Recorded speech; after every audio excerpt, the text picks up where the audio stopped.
Hello అండి. అందరికీ నమస్తే. Welcome back to our channel. ఈరోజు మన ఛానల్‌లో పచ్చి దోసకాయ పల్లీల పచ్చడిని ఎలా ప్రిపేర్ చేసుకోవాలో చూద్దాము. దీనికోసం దోసకాయలు పచ్చిగానే ఉండాలండి. ఇలా ముక్కలు కట్ చేసుకొని పెట్టుకోండి. ఇప్పుడు రోట్లోకి తగినన్ని పచ్చిమిరపకాయలు వేసుకొని అందులోనే రాక్ సాల్ట్ వేసుకొని ఇలా మెత్తటి పేస్ట్ లాగా నూరుకోవాలి. మీ దగ్గర రోలు లేకపోతే మిక్సీ జార్ అయినా యూజ్ చేసుకోవచ్చు. పచ్చిమిర్చి పేస్ట్ అయిన తర్వాత ఇందులోకి పచ్చి దోసకాయ ముక్కల్ని వేసుకోవాలి. ఈ పచ్చి దోసకాయ ముక్కలు కూడా వేసుకొని ఈ ముక్కలకి పచ్చికారం అనేది బాగా పట్టేలాగా దంచుకోండి. మరీ మెత్తగా దంచుకోకూడదు.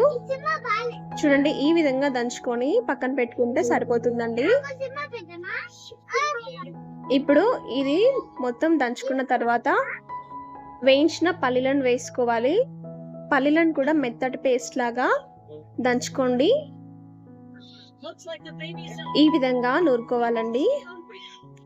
కొంచెం కొంచెంగా వాటర్ వేస్తూ మెత్తటి పేస్ట్ లాగా రుబ్బుకోవాలి.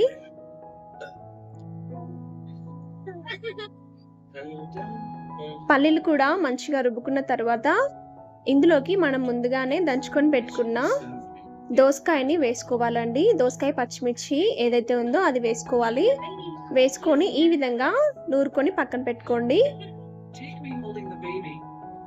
ఇప్పుడు ఇందులోకి 1 లేదా 2 ఉల్లిపాయలని పొట్టు తీసిలా లైట్గా దంచుకొని ఈ దోసకాయ పల్లీల పచ్చడిలోకి కలుపుకోండి. టేస్ట్ బాగుంటాయి. ఇప్పుడు దీన్ని పోపు వేసుకోవాలి. పోపు కోసం ప్యాన్లోకి ఆయిల్ తీసుకొని ఇందులోనే పోపు దినుసులన్నిటిని వేసుకోవాలి. ఆయిల్ కొంచెం ఎక్కువగా ఉంటే పచ్చడి టేస్ట్ అనేది చాలా బాగుంటుందండి. పోపు దినుసులు మొత్తం వేసేసుకున్న తర్వాత ఆవాలు, జీలకర్ర, శనగపప్పు, మినపప్పు వేసుకున్న తర్వాత ఇందులోనే కొంచెం జీలకర్ర కూడా వేసుకోండి. ఇందులోనే కరివేపాకు వేసుకోవాలి. అలాగే వెల్లుల్లి పొట్టు తీయకుండా దంచి వేసుకోవాలండి.